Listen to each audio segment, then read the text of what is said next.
Bien. Viviana Jofré es doctora en química y licenciada en química, egresada de la Universidad Nacional de San Luis.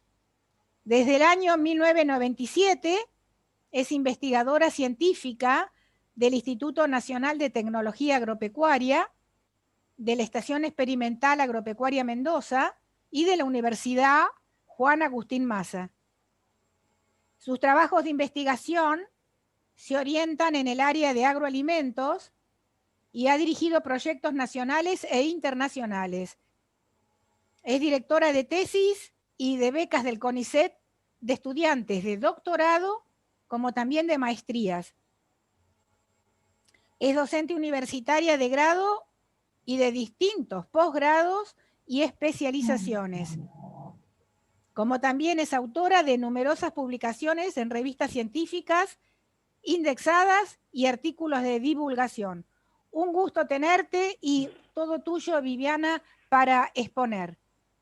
Bueno, Ana María, primero darle las buenas tardes a todos, que muchas personas saludaron en el chat y bueno, no les saludé porque los saludo ahora a todos, así que bueno, muchas gracias y Sí. muy buenas tardes y sobre todo muchas gracias Ana María por convocarme y poder generar este espacio para poder compartir algunos aspectos relacionados a, como dice el título de la presentación, a subproductos vitivinícolas y su relación con los compuestos bioactivos.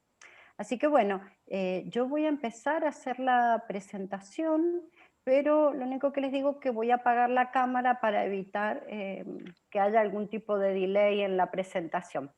¿Sí? Perfecto.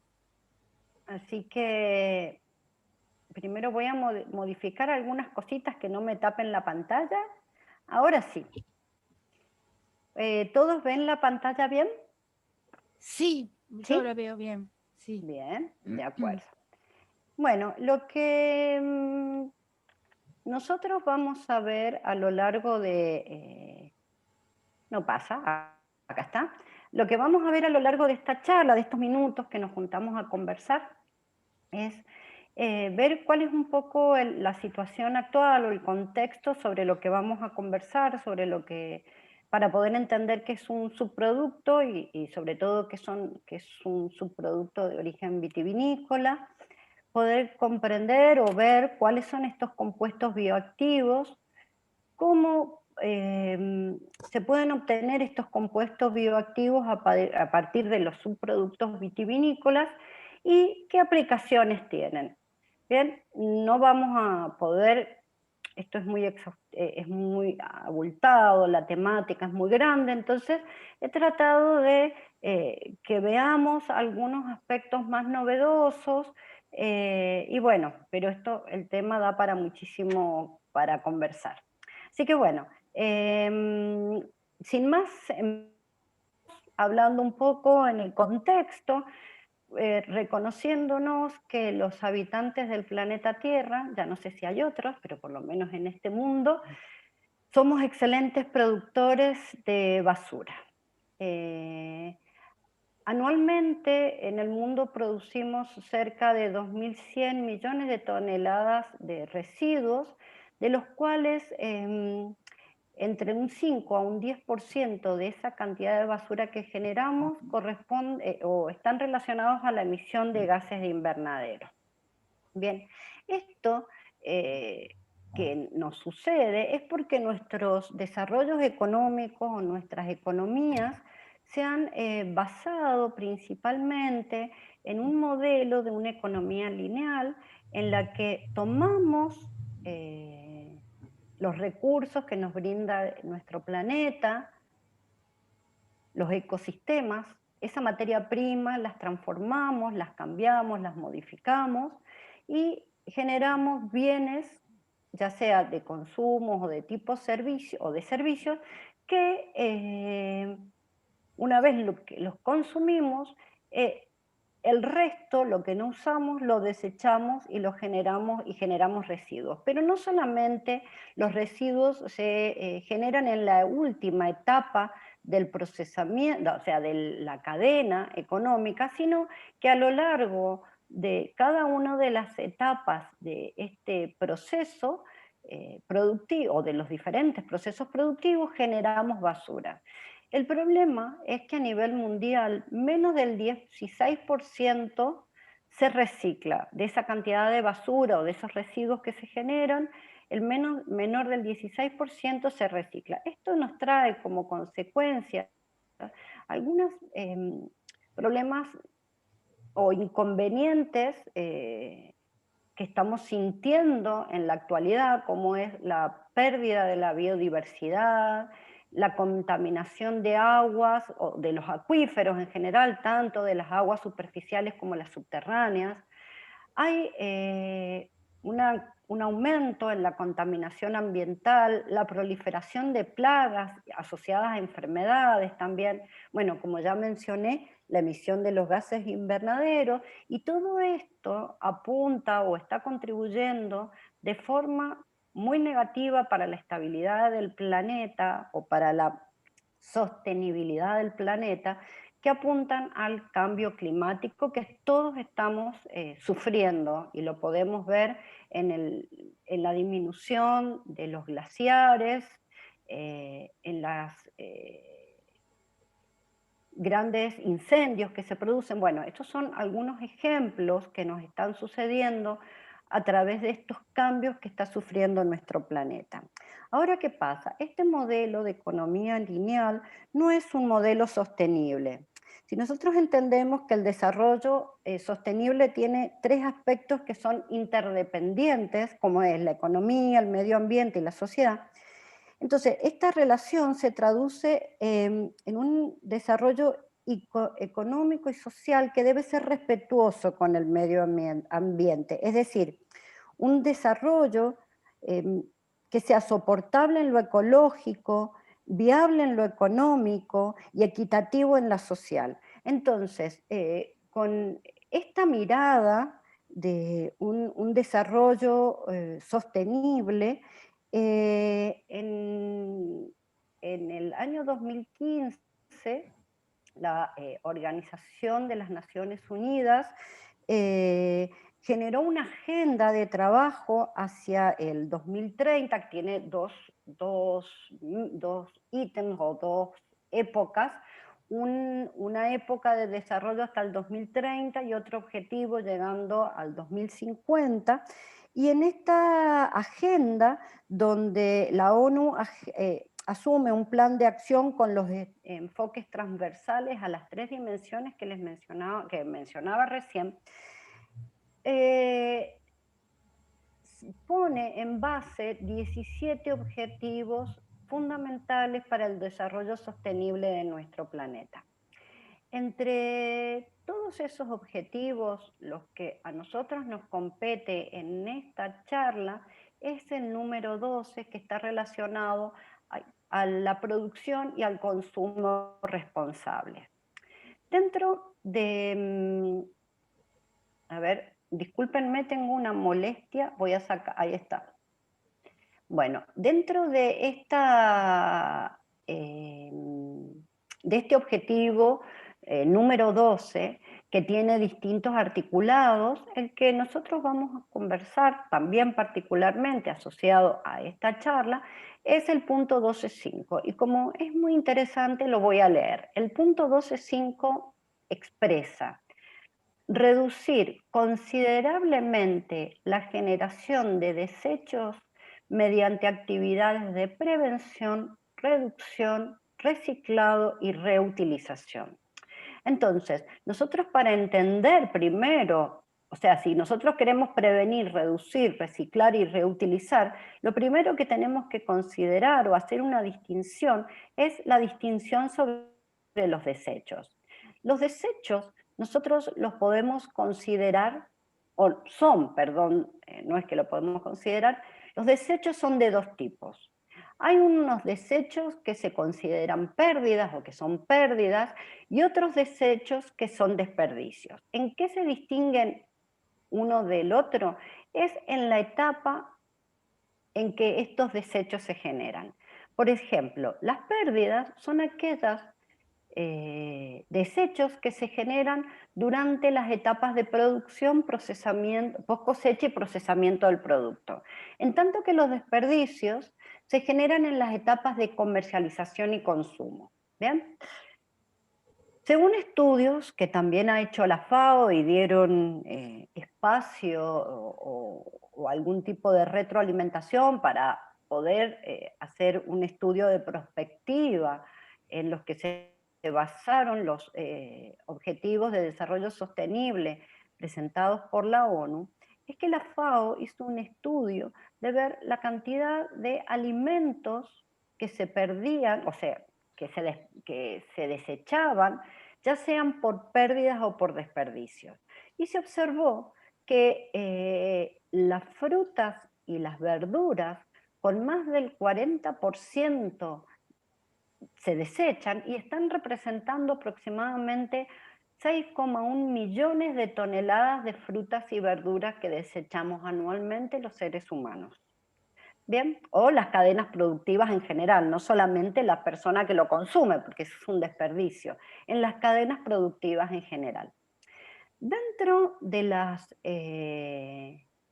estos frutas y verduras, que son lo que más se desecha, la uva es el producto, no es uno de los productos, es el producto o el frutal que tiene mayor cantidad de superficies cultivadas a nivel mundial. Aproximadamente 8 millones de hectáreas están distribuidas en el mundo, siendo los principales, esos 7,9 millones de hectáreas distribuidas principalmente en España, China, Francia, Italia, Turquía, Estados Unidos, pero Argentina, con 224.000 hectáreas cultivadas con vid, ocupa el 7º lugar en el mundo de superficie cultivada. Ahora, estos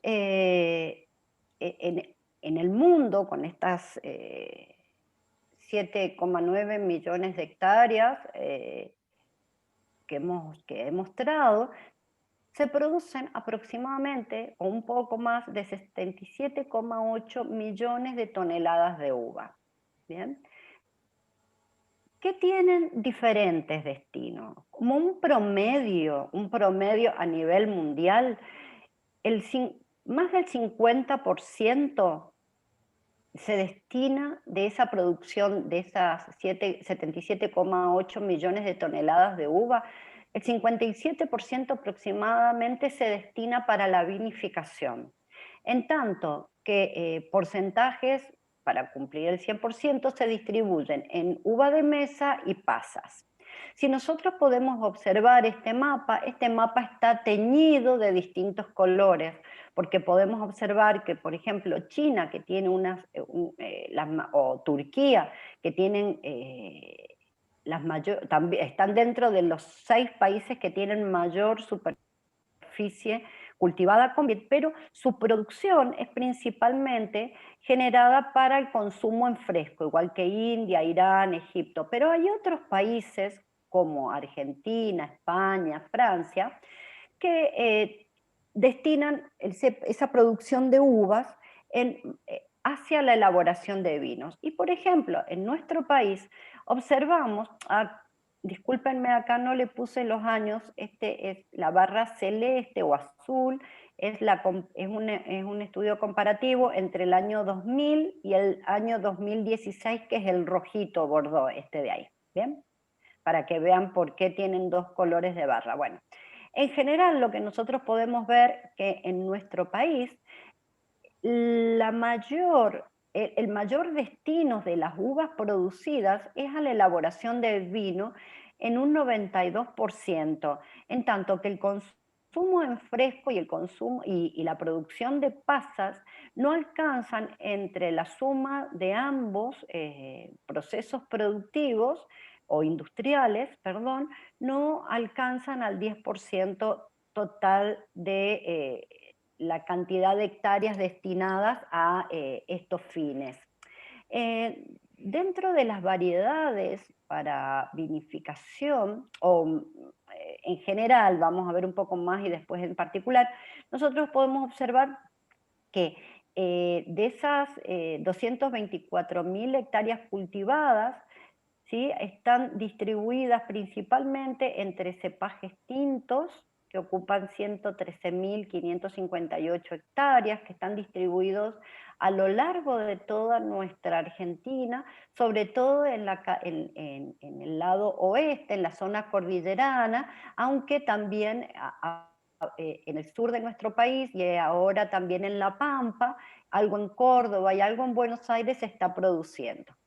Bien, pero dadas las condiciones agroclimáticas, la vid se ha especializado o se ha extendido sobre todo en la zona cordillerana.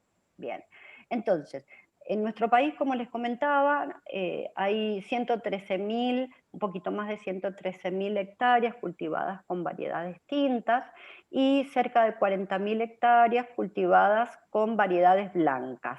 Estas son destinadas principalmente a elaboración de vinos. La cantidad de hectáreas sobrantes son las que están repartidas en otras variedades de uvas que están destinadas más al consumo en fresco, como por ejemplo la Red Globe, o alguna uva pirénica. Bueno, eso es lo que complementa el resto de las hectáreas cultivadas. Dentro de los cepajes más importantes en nuestro país, dentro de las variedades tintas, encontramos a la variedad emblemática, que es el Malbec, que es un cepaje de origen francés, que se llamaba Côte en Francia antiguamente y tiene otros nombres, y se ha adaptado muy bien a las condiciones agroecológicas de nuestra región. Entonces, ha dado vinos de excelente calidad y con este vino o con este cepaje, Argentina sale al mundo representándose como país vitivinícola. Y dentro de las variedades blancas hay diferentes variedades, pero también como en las variedades tintas, el Malbec es el emblemático. En las variedades blancas, el Torrontés riojano, que es una variedad absolutamente autóctona de nuestro país, es nuestro vino blanco emblema. Esto es como para poner en contexto por qué hay tanta producción de estas pocas variedades. Pero lo más importante es que, independientemente de si es una variedad blanca o tinta, como les mencioné, principalmente se dirigen hacia la elaboración de vinos, la mayor proporción. Si nosotros observamos, dada a estos porcentajes que recién comentaba con ustedes, Argentina está ocupando el quinto lugar en la producción total de vinos, después de Italia, Francia, España y Estados Unidos. Dentro de estos 5 países se produce más del 63% del vino a nivel mundial. Bien. Entonces, teniendo en cuenta lo que habíamos hablado previamente respecto de que los desperdicios se pueden, que los desechos se pueden considerar pérdidas o desperdicios. Nosotros habíamos dicho que los desperdicios son aquellas desechos que se generan en las etapas de distribución y consumo. Entonces, si nosotros podemos observar en este gráfico, también con datos de la FAO, podemos observar que las zonas mundiales más industrializadas, como Norteamérica, Oceanía, Europa, Asia industrializado, tienen grandes porcentajes, más del 60% de porcentaje de pérdidas de alimentos por consumo. O sea que son las regiones del mundo donde se generan mayor cantidad de desperdicios. El problema de ese tipo de desperdicios es que son mezclas, es basura que no está segregada, que no se sabe en qué parte de la cadena se produjo, porque está todo mezclado, y no tiene un valor económico importante para poder utilizarlo con otros fines. No así, por ejemplo,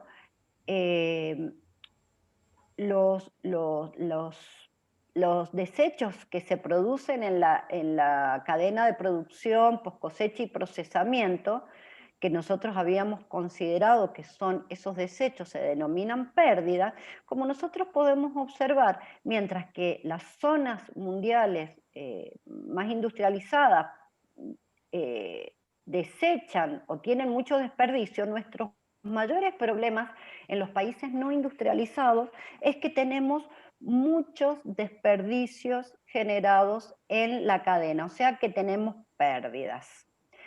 Pero hay algo que es muy interesante y que es muy bueno, que como estas pérdidas nosotros conocemos perfectamente en qué etapa del proceso se produjo ese desecho, podemos caracterizarlo, podemos entender cuál es su composición química, podemos generar espacios para poder, y tener estrategias para poder guardar esos desechos generados en la cadena para poder estudiarlos y poder aplicarlos a otras cosas.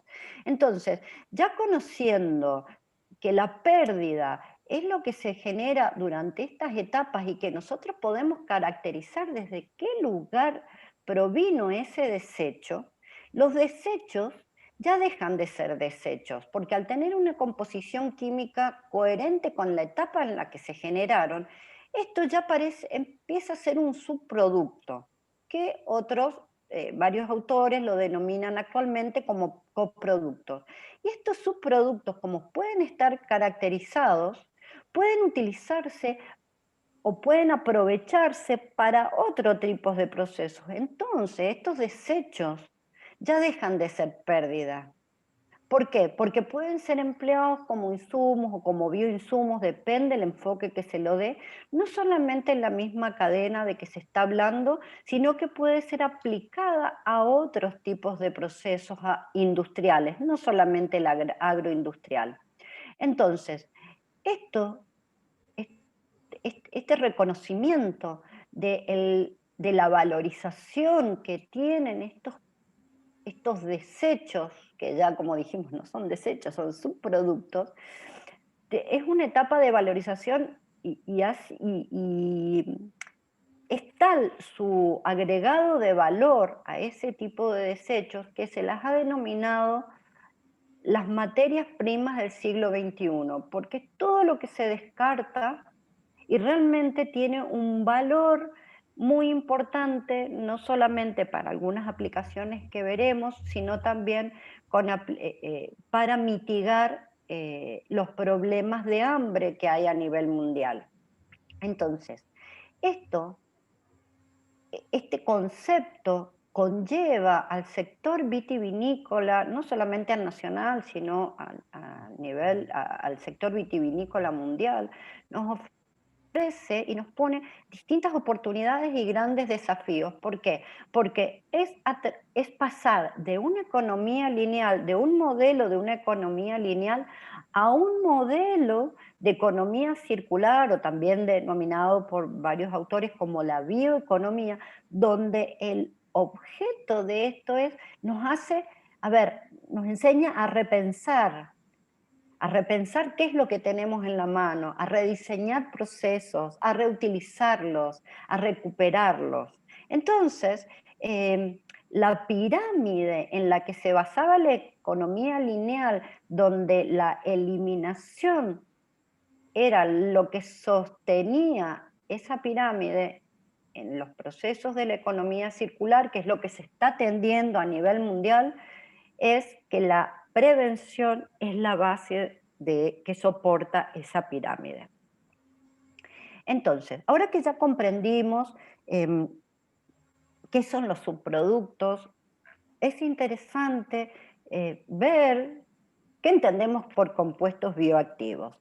Como yo acá he puesto dos definiciones. En realidad A medida que los procesos y el tiempo y el interés en evaluar los compuestos bioactivos de los subproductos, no solamente de la vid, sino de distintas frutas, verduras, de carnes, bueno, es infinito esto, empiezan a haber diferentes definiciones. Pero en general nosotros podemos decir que los compuestos bioactivos son sustancias químicas que se encuentran en bajas concentraciones, que se encuentran en bajas concentraciones, se sintetizan o se producen en la naturaleza y que pueden tener algún efecto benéfico sobre la salud.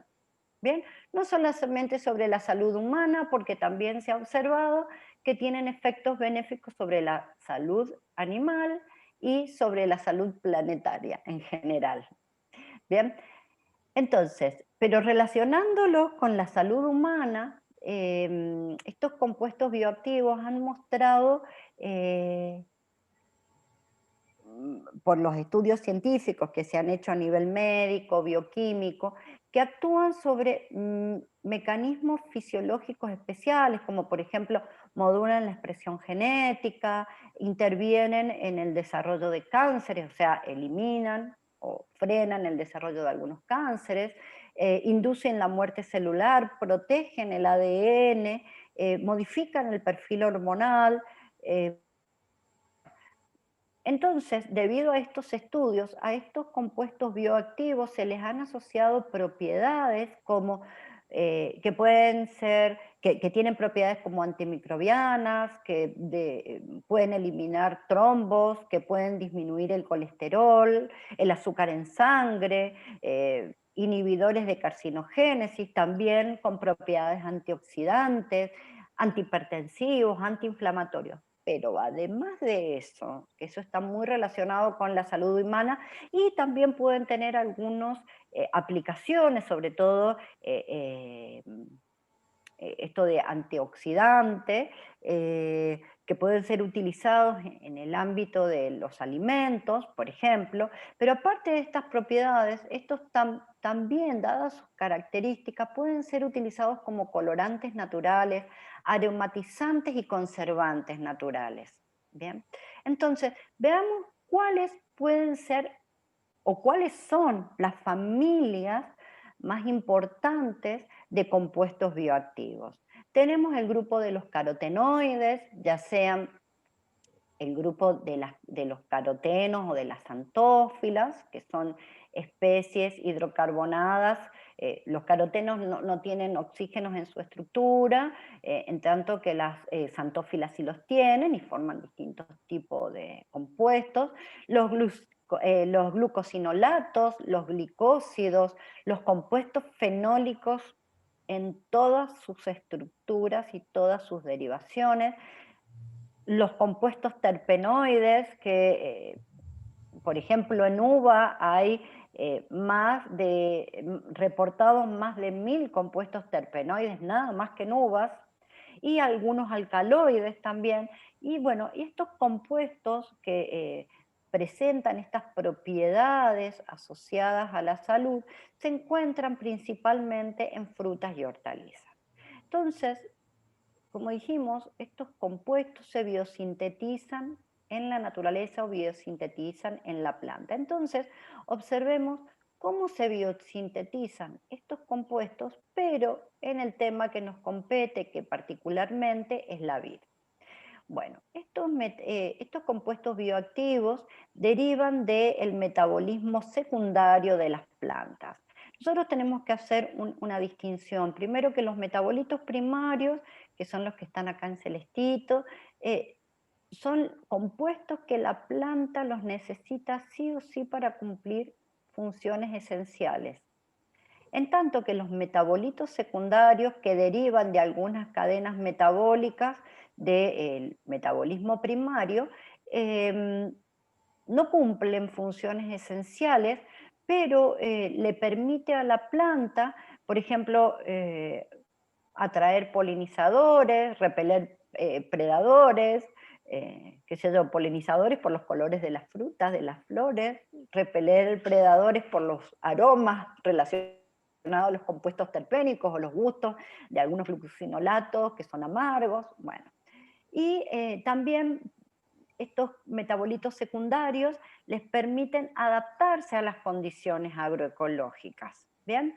Porque, ¿y de qué va a depender esta biosíntesis? Primero va a depender de la variedad de uva, porque primero, no es lo mismo una variedad de uva blanca que una tinta, y dentro del cepaje tinto o blanco, yo mencioné previamente que podemos encontrar muchísimas variedades, ¿sí? Por ejemplo, en las tintas, por poner 2 o 3, Malbec, Cabernet Sauvignon, Bonarda, ¿sí? Y en las blancas podemos encontrar Torrontés riojano, que les mencioné, Chardonnay, Sauvignon Blanc. Bueno, eso no solamente tienen nombres distintos, sino que tienen procesos internos relacionados a su metabolismo secundario que es diferente. ¿Bien? Entonces, la biosíntesis de estos compuestos depende de la variedad, como acabo de mencionar, del estado fenológico de la planta, del grado de madurez de los frutos, de las prácticas agrícolas que se realicen en los viñedos, que van a afectar el mesoclima y el microclima de la planta, por lo tanto van a afectar la biosíntesis de estos metabolitos y obviamente la zona agroecológica, que esto es importante, porque recién les comentaba que en nuestro país los vinos, la vid se cultiva desde el norte hacia el sur, en distintas regiones, y los vinos no tienen iguales, o sea, pueden ser de la misma variedad, pero pueden tener algo distintivo según la zona agroecológica, porque la zona agroecológica tiene mucho que ver con el desarrollo de el metabolismo secundario.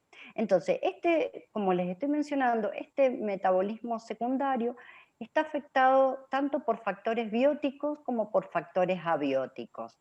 ¿Bien? Entonces, si la planta está en una zona donde tiene alta radiación ultravioleta, puede ser que tenga mayor producción de carotenoides, antocianos, flavonoides, o si la planta está ubicada en una zona donde las amplitudes térmicas son muy amplias, pueden favorecer la biosíntesis de carotenoides y de antocianinas, pero disminuir la biosíntesis de terpenoides.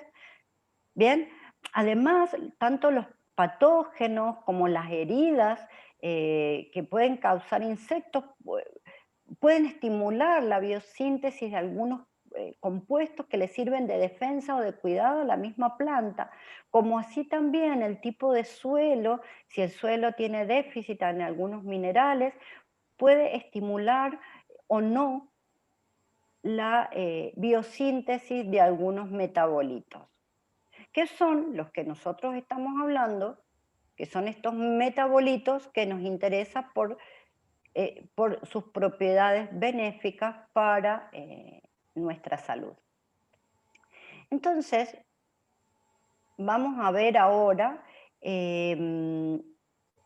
dónde o en qué etapas se producen los desechos de estos de partes de planta que están enriquecidas con estos metabolitos de gran interés, no solamente para la salud, sino también a nivel industrial. Entonces, si nosotros vemos que la cadena, si nosotros vemos la cadena agroindustrial como un todo, nosotros lo que acabamos de ver es que estos metabolitos se producen en el lugar del campo, ¿no? En la planta, pero después pueden ser transformados a lo largo del proceso industrial. Entonces nosotros vamos a ir viendo primero qué ocurre o dónde se producen estos desechos, estas pérdidas, y a nivel de campo, algunos ejemplos, y después a nivel de bodega o de la parte industrial. Entonces, a nivel de campo, hay varias prácticas agrícolas que se llevan a cabo que tienen por objeto mejorar la calidad de la uva que va a ser destinado para vino principalmente o para consumo en fresco.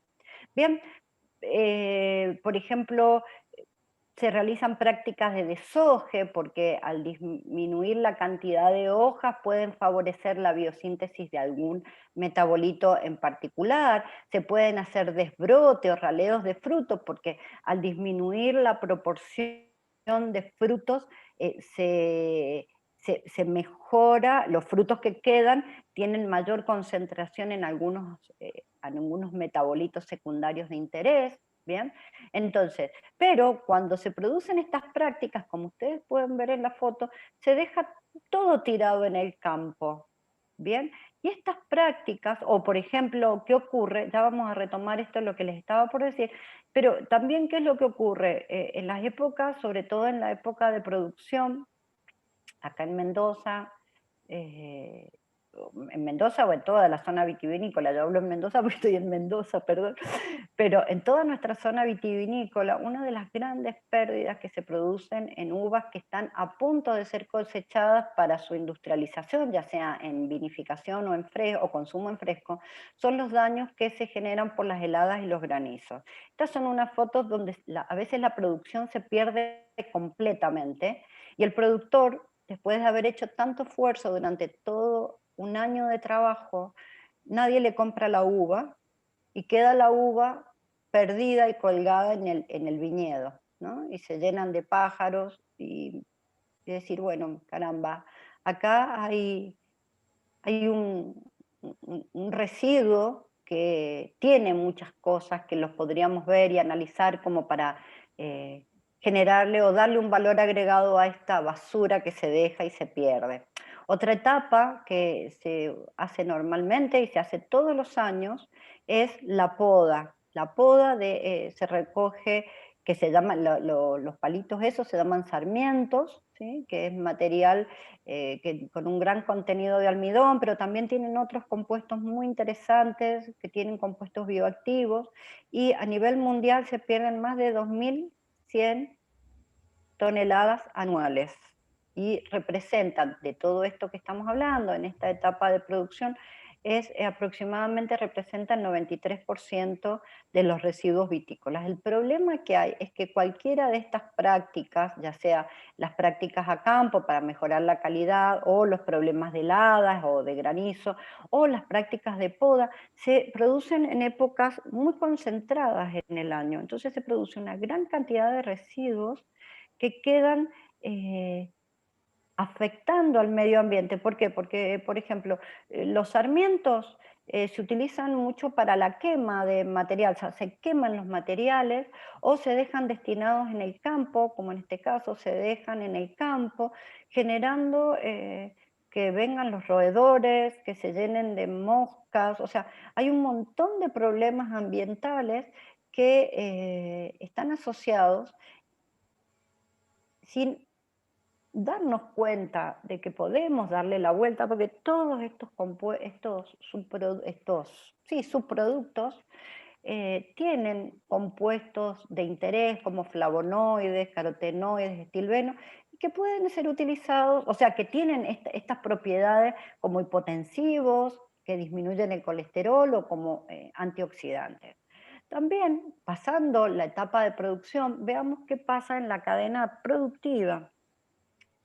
Por más que la producción de uva de mesa en Argentina es baja, que como habíamos mencionado previamente era cerca del 6%, igualmente de esa producción casi un 25% se pierde porque no puede ser consumida, porque tienen algunos desórdenes fisiológicos, se deshidratan, pueden ser atacados por hongos, o sea, tienen muchos problemas de hecha.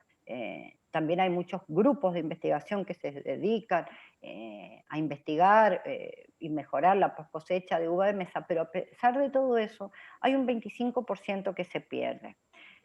Entonces, y son uvas o frutas en general, vamos a decir uva, pero que tanto tintas como blancas, que tienen una cantidad de compuestos bioactivos y son subproductos que pueden ser utilizados en otros aspectos.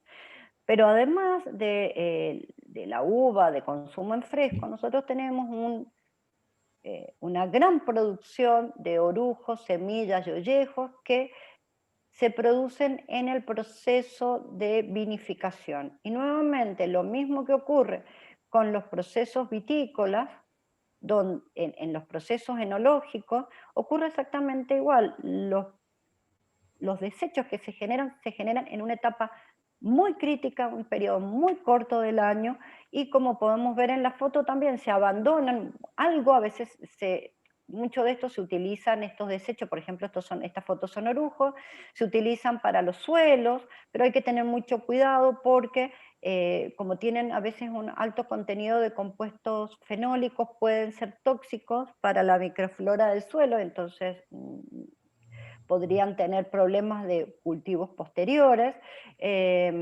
Algo de esto se utiliza para compost, ¿sí? Algo se utiliza para extracción de ácido tartárico, pero esto no le da el valor adecuado. ¿Por qué? Porque estos compuestos tienen una serie de biocompuestos que tienen propiedades muy interesantes, que ya las hemos estado mencionando.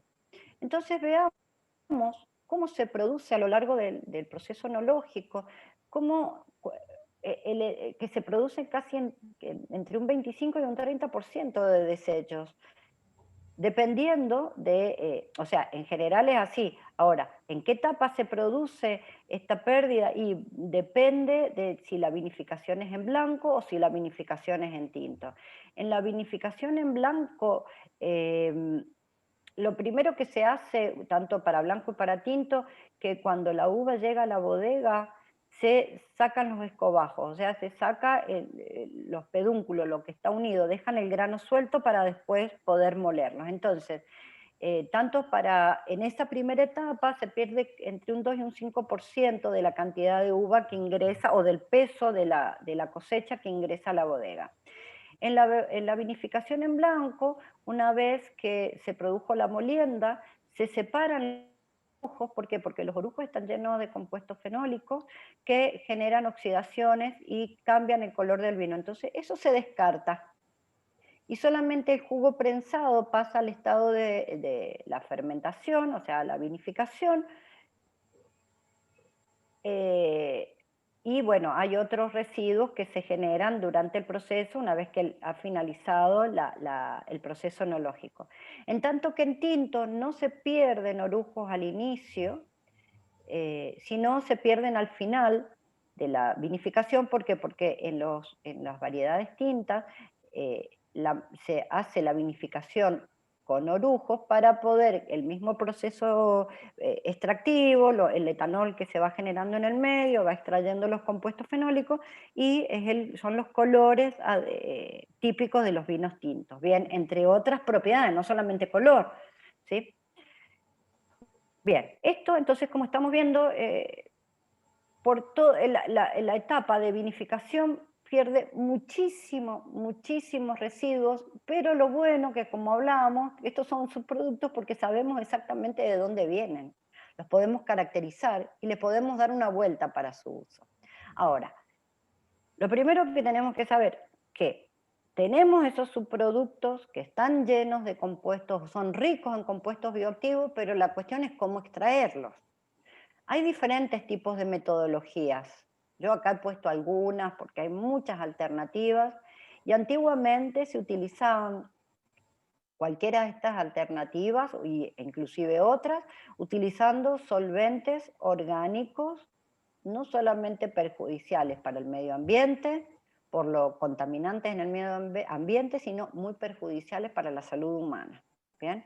Entonces, entendiendo este concepto de la economía circular y de un desarrollo sostenible, o sea, como habíamos dicho, que sea económicamente viable, que sea amigable con el medio ambiente y que también que cubra los aspectos sociales, ¿sí? O sea, el cuidado de las personas, aparece la química verde, que dan algunas soluciones, como por ejemplo el empleo de una serie de solventes que se han extraído de residuos de otras industrias, ¿sí? Por ejemplo, algunos terpenos extraídos de cáscaras de cítricos o de hojas de pino, derivados furánicos que son extraídos de la mazorca, del maíz, etanol, acetato de etilo, lactato de etilo, que se han obtenido de los subproductos de la industria vitivinícola, de la industria azucarera o la industria del trigo. Y asimismo, ácidos grasos que se utilizan para extraer estos compuestos, que hace varios años se están extrayendo a partir de, o sea, estos ácidos grasos extraídos de la producción del aceite de girasol, pero actualmente también se están extrayendo y se están utilizando ácidos grasos, perdón, derivados de la producción del aceite de oliva.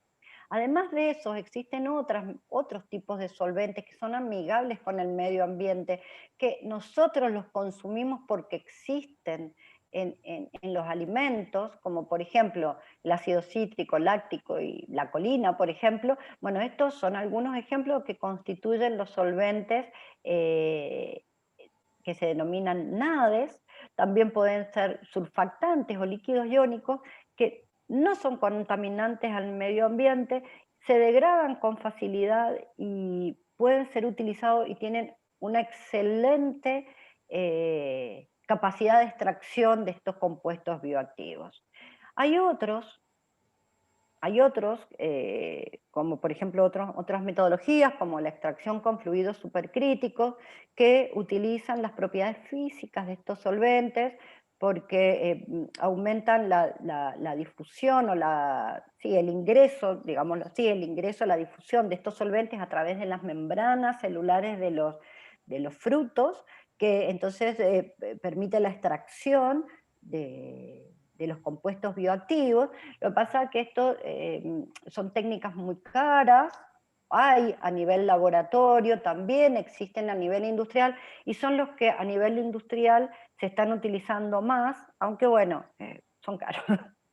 Pero igualmente, ya sea la extracción con fluidos supercríticos o la extracción con los solventes que mencionamos anteriormente, normalmente deben ser no, no solamente la extracción con fluidos supercríticos menos, pero los otros solventes que estuvimos conversando, sí, normalmente esas extracciones están asistidas ya sea por ultrasonido, por microondas. ¿Por qué?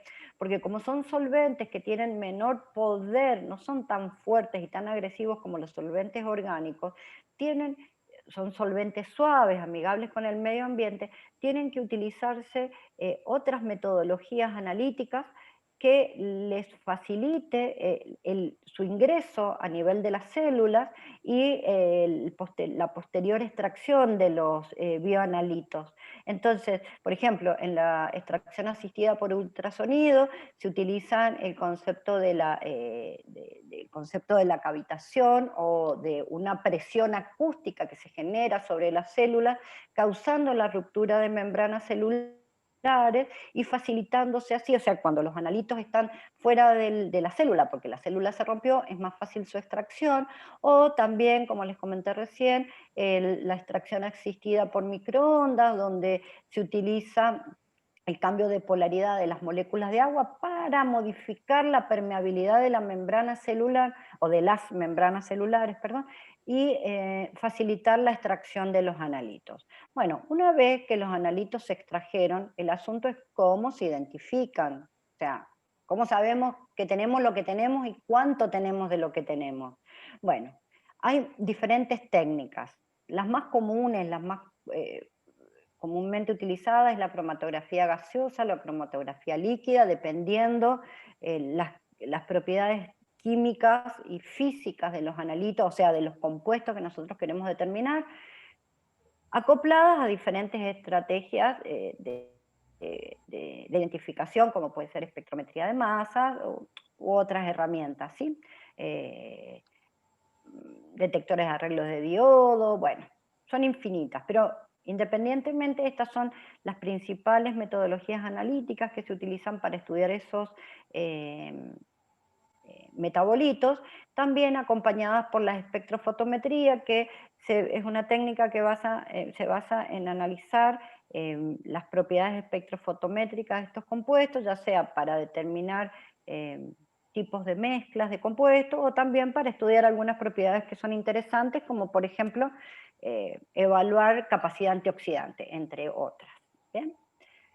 Bueno, ahora bien, ¿para qué nos sirve saber qué tienen estos compuestos? O sea, que los extrajimos, sabemos qué tienen, los identificamos, los cuantificamos. Esto nos sirvió para, bueno, a ver cómo los separamos, cómo purificamos estos compuestos. Y no solamente eso, estos métodos analíticos extractivos nos dan idea también de, o nos invita a pensar, conociendo las propiedades de los analitos o los biocompuestos que estamos analizando, cómo se pueden estabilizar.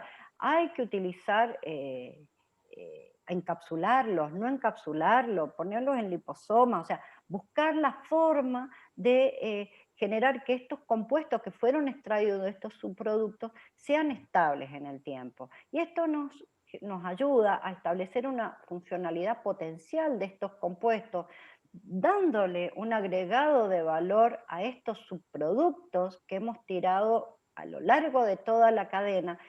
Y una vez que nosotros conocemos cuáles son los biocompuestos, para qué sirven y en qué se pueden aplicar, bueno, se observa que se pueden aplicar en un montón de industrias, que estamos dentro de esta economía circular que hablábamos al principio, porque extrajimos de esa basura, de esos desechos, de esos descartes, extrajimos esos compuestos, los pudimos identificar, los pudimos proteger y los pudimos reutilizar, como por ejemplo en industrias agrícolas, alimentarias, farmacéuticas, cosméticas. Bien, debido a las propiedades que nosotros hemos ido analizando.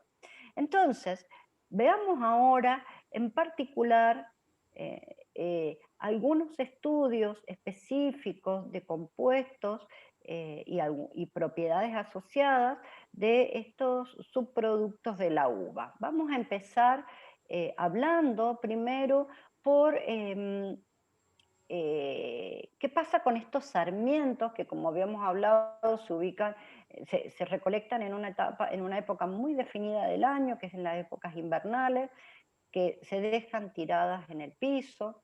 Bueno, este es un trabajo, les quiero decir algo, si a ustedes les interesa, están en todos los trabajos que vamos a ver de ahora en más, está bajo la referencia, así que si les interesa ustedes pueden bajarlo, leerlo, ¿bien? Bueno, entonces vamos a ver qué diferencia hay en estos escobajos que provienen no solamente de distintas variedades, sino de distintas zonas agroecológicas. Este estudio lo hizo un grupo de la Universidad Nacional de Cuyo, de la Facultad de Ciencias Agrarias, donde estudiaron Malbec de distintas zonas agroecológicas, Gualtallarí, Agrelo, Altamira. Estas son las distintas zonas agroecológicas que tienen distintas alturas, que tienen distintas radiaciones solares, que tienen distintos tipos de suelo. Entonces, evaluaron los escobajos de Malbec, Cabernet Sauvignon, Merlot, Viognier, que es estos del Merlot para arriba son todos cepajes tintos, Viognier, Pinot... no, el Pinot Noir es tinto también, pero está Sauvignon Blanc, de 2 zonas agroecológicas, y Chardonnay, que también son variedades blancas. Bueno, lo que hizo este grupo es mucho más amplio el trabajo, pero se dedicaron a identificar y a separar a los escobajos que venían de estos escobajos varietales, digamos, de distintas zonas agroecológicas, pudieron separarlos en función del contenido de los compuestos fenólicos, determinaron ácidos hidroxibenzoicos, hidroxicinámicos, estilbenos, flavonoles, flavanonas, flavonoles. O sea, estos residuos, estos sarmientos que se tiran, son ricos en todos estos compuestos que tienen una aplicación directa o benéfica para la salud humana si uno los puede transformar. Así encontraron que el contenido, pero no solamente encontraron compuestos fenólicos, que aquí podemos observar las diferencias según el cepaje y la zona de producción, sino también que pudieron identificar algunos compuestos carotenoides, bien, que tanto los compuestos fenólicos como los compuestos carotenoides van a depender no solamente del cepaje, sino que podemos observar cómo varía según la zona agroecológica. Por ejemplo, el Malbec 4, que es de Altamira, ¿sí? Fíjense, tiene un contenido de luteína de 1300 nanogramos por gramo o miligramos por kilo, ¿bien? 1300, 1900 miligramos por kilo, y el de al lado, el Malbec 2 y el 3, es de agrelo, ¿sí? Fíjense, es el mismo cepaje, pero en distintas condiciones agroecológicas pueden favorecer la producción de algunos metabolitos y otros no. Entonces, lo que pudieron analizar fue la capacidad antioxidante que tuvieron estos escobajos, estos extractos de escobajos, y obviamente está relacionado no solamente con el contenido de compuestos fenólicos, sino con el contenido de compuestos carotenoides que presentan en el medio.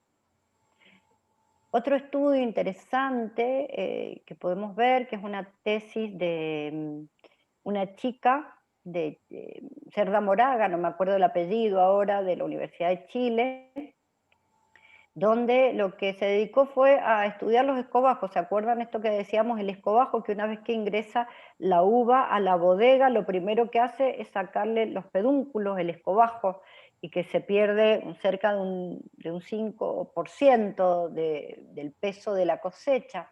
Bueno, estos escobajos que se desechan, ¿sí? También han sido estudiadas en esta tesis de esta chica, y pudo observar, pero es para un cepaje de Carmener, donde lo evaluó en distintas zonas agroecológicas de Chile, y donde pudo observar, bueno, acá tenemos los compuestos fenólicos de bajo peso molecular, que están detallados acá a la izquierda, y compuestos antocianos totales, y como pueden observar, depende de la zona agroecológica, hubieron diferencias significativas tanto para los compuestos fenólicos de bajo peso molecular como los compuestos fenólicos. Asimismo, cuando estudiaron la capacidad antioxidante, se vuelve a reafirmar un conocimiento que se tenía, que los compuestos antociánicos no son aquellos que tienen o que brindan la capacidad antioxidante, o sea, que tienen la capacidad de captar los radicales libres en procesos oxidativos, sino que son los compuestos de bajo peso molecular, como la catequina, la epicatequina y algunos flavanoles, o las procianidinas monómeras, ¿no? Bien. Un estudio que se hizo, este es otro grupo de trabajo, este es un trabajo del año 2020, es un grupo de Portugal, donde estudiaron distintas variedades muy utilizadas en Portugal, que están acá, como la tinta Roriz, Touriga Nacional, Castelao, Syrah, bueno, Syrah es más internacional, Arinto y Fernando Pires.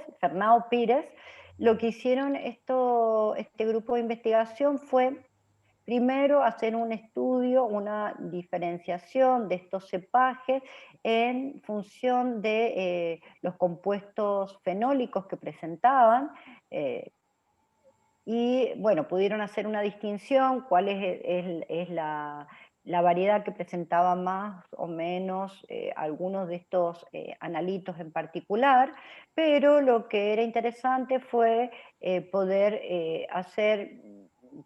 determinar la capacidad antioxidante, a ver si estos, por más que fueran diferentes en su composición, en el contenido de estos compuestos, a ver si tenían mayor o menor capacidad antioxidante, y bueno, entonces hicieron una distinción. Pero lo que también el trabajo que hicieron fue a ver si estos extractos de escobajo tenían acción inhibitoria sobre algunas enzimas que están muy relacionados a problemas de envejecimiento, como por ejemplo la tirosinasa. La tirosinasa es la responsable de la síntesis de la melanina en los melatocitos, ¿no? Y cuando hay exceso de melanina,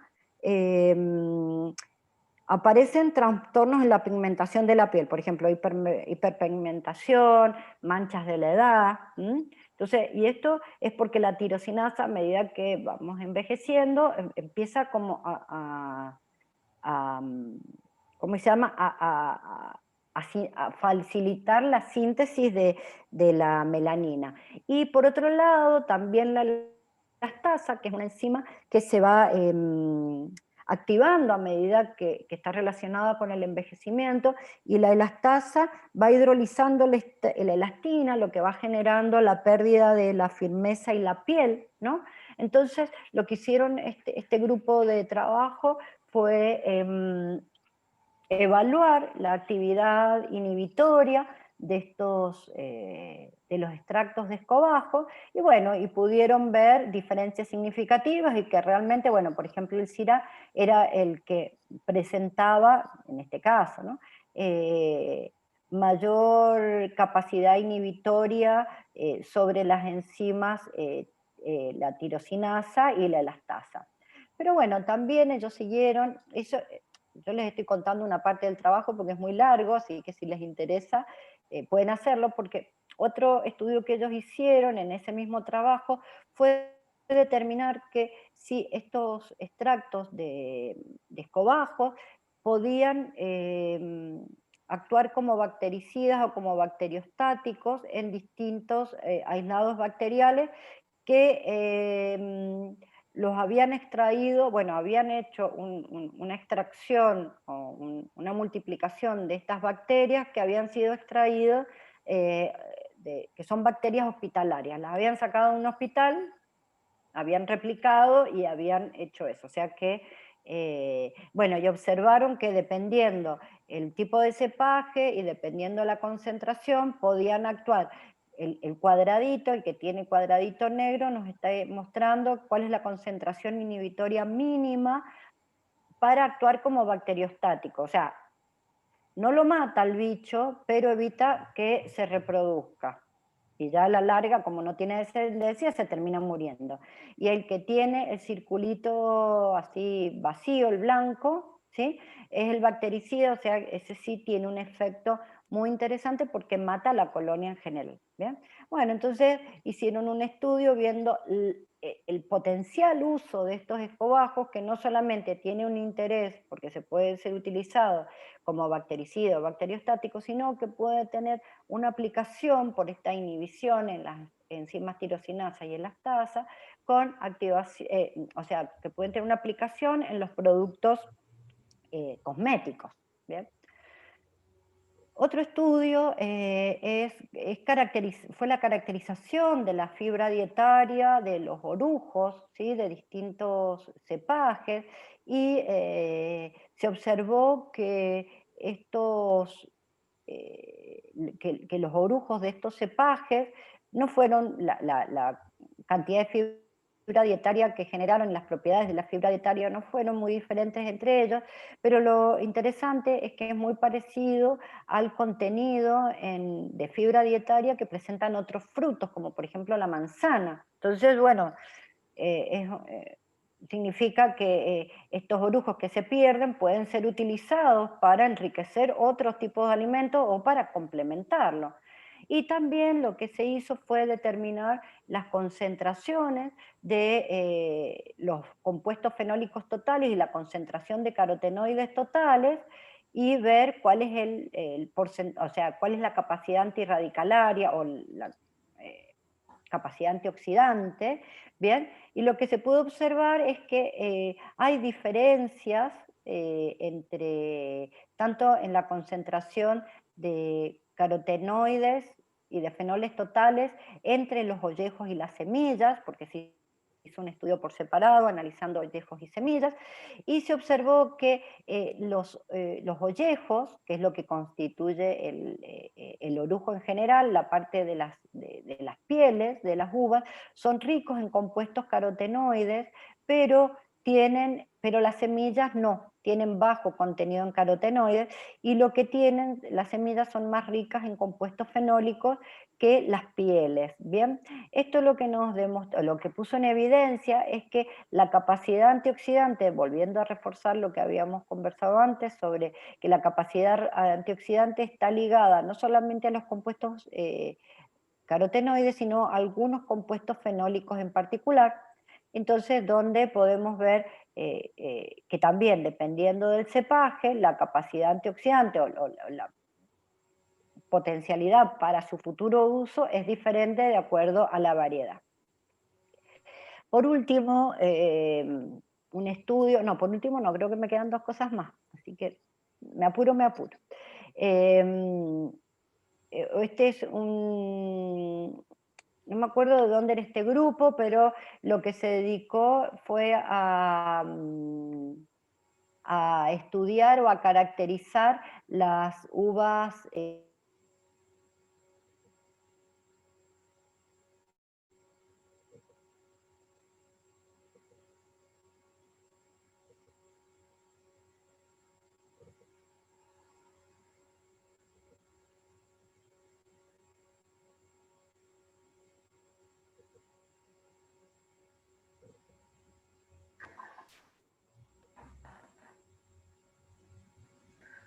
Disculpen, no se está escuchando.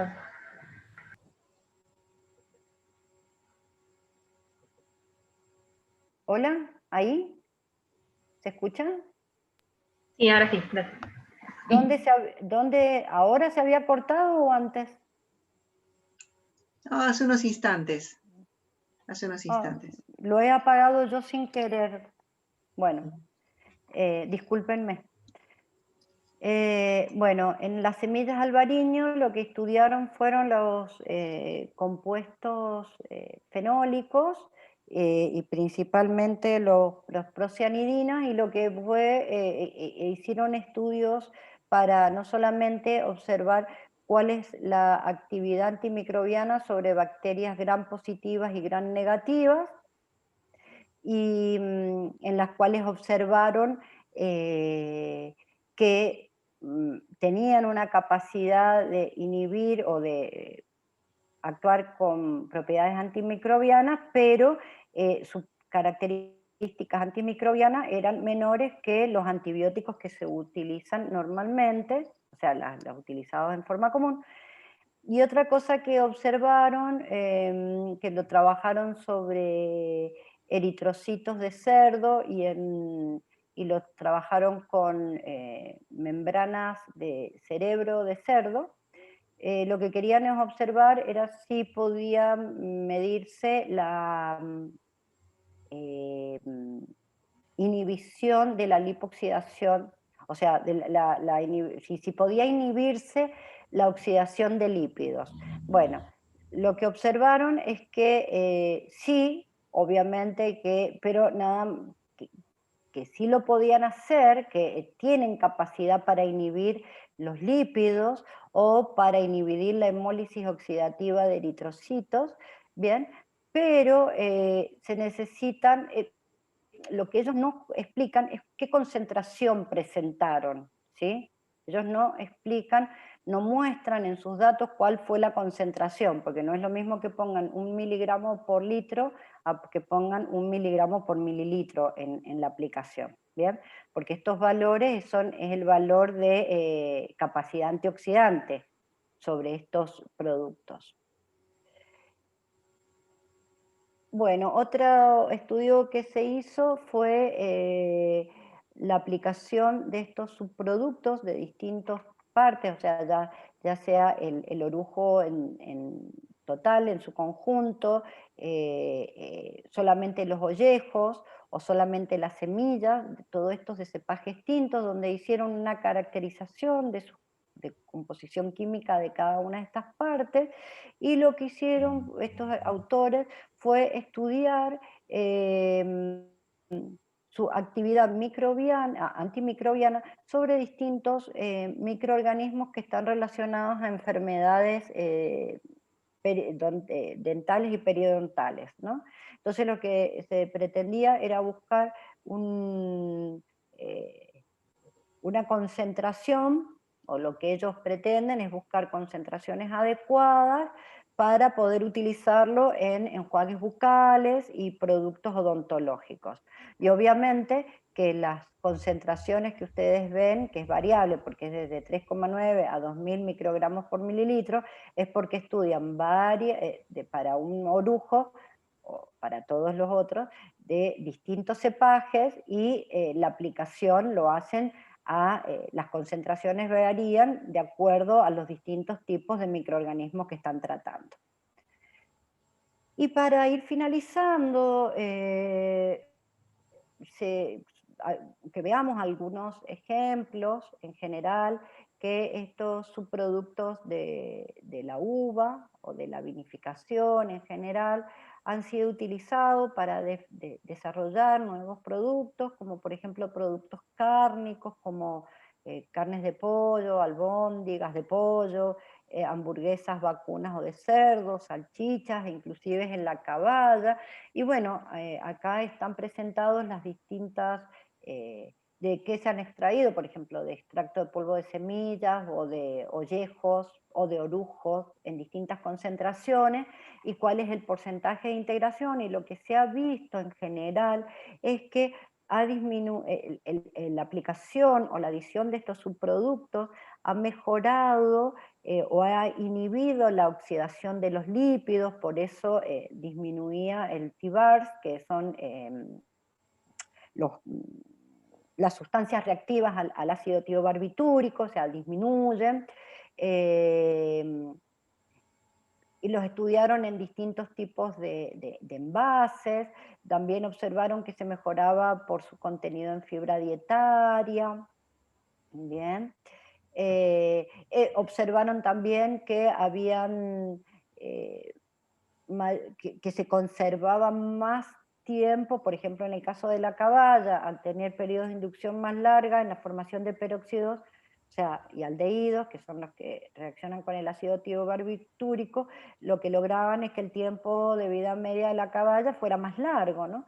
Y no solamente en productos cárnicos, sino en otros tipos de alimentos, como en jugos o en gelatinas, donde fueron adicionados extractos de esto, y lo que observaron era que mejoraba el contenido antioxidante y la fibra dietaria, que la textura, por ejemplo, de la gelatina era mejor, requería menos deshidratación, o sea que se necesitaban menos costos para la producción de esta gelatina.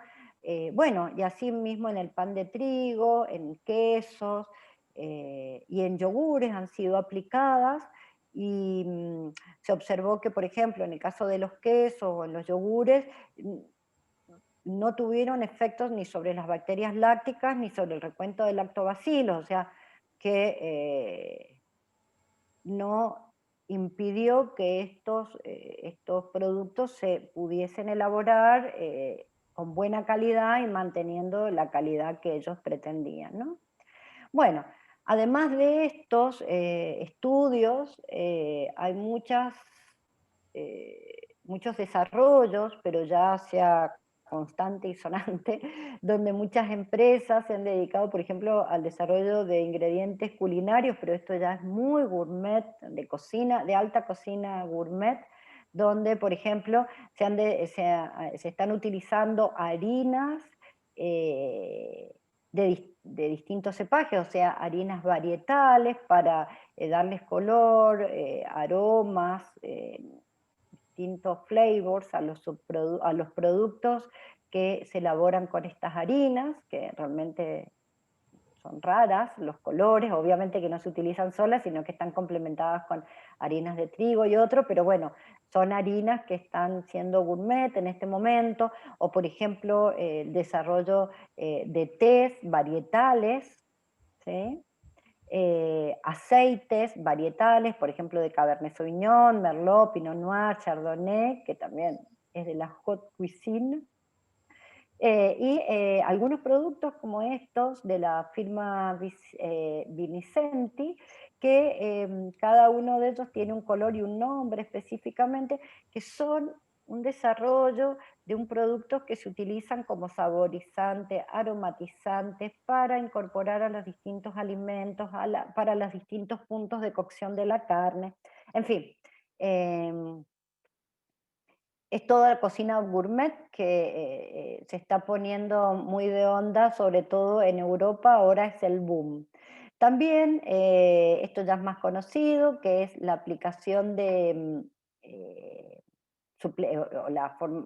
cuando se han aplicado en suplementos dietarios.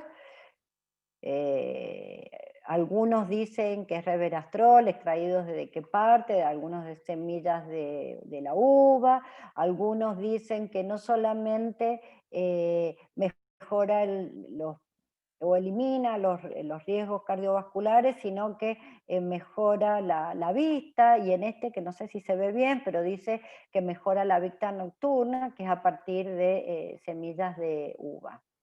Y otro, por último, es las líneas cosméticas que se están desarrollando y que se han estado formando a través de subproductos de la uva, como por ejemplo de la semilla, del aceite de la semilla, de las pieles de las uvas, y con distintas aplicaciones, como exfoliante, como serus reafirmantes, cremas redensificadoras, cremas para exfoliar la piel, bueno, como algunos ejemplos. Bueno, con esto no pretendo que se haya concluido todo lo que se sabe o lo que está por desarrollarse, pero quería contarles un poco el estado de arte en la actualidad de los subproductos vitivinícolas. Así que bueno, les agradezco mucho la atención y de nuevo muchas gracias por invitarme. Ah, qué maravilla. Muchas Bien. gracias. La Muy, verdad muy que bueno. maravilloso, maravilloso. Realmente es muy interesante, muy completo, y en los chats permanentemente ponían felicitaciones. Muchas gracias por todo lo recibido. Así que, Viviana, No, un placer. perdón. Un placer, un Muchísimas placer. gracias a ustedes y a todos los que estuvieron. Muchísimas gracias a todos, por favor, y por todos los elogios. Gracias. Sí, No me los querida. esperaba. Sí, Gracias. la Muchas verdad gracias. que hermoso. Bueno, y entonces todos aquellos que están aquí conectados, todas las otras conferencias y las tareas de FANUS en el próximo año, bueno, como ya están acostumbrados, se encuentran en la web www.fanus.com.ar, y ahí van a poder inscribirse, como ya es rutina de nuestros trabajos. Nuevamente le decimos, Viviana, hermoso. Pero tengo cantidades de chat. ¡Qué lindo! Bueno, ¡Qué qué bonito. lindo! Sí. Felicitaciones. Acá, excelente. Muchas gracias. Brillante. Bueno, un gusto. Bueno, Muchas es gracias. un mimo, es un mimo. Es un Muchísimas gracias sí, a todos sí. ustedes. Bueno, mi amor. Entonces a todos les digo muchas gracias y nos vemos en la próxima. Hasta Si no nos luego. veo, Adiós. bueno, que tengan unas fiestas muy lindas en el corazón. Adiós. Igualmente. Gracias. Un Adiós, beso, querida. muchas gracias. Adiós, Adiós. querida.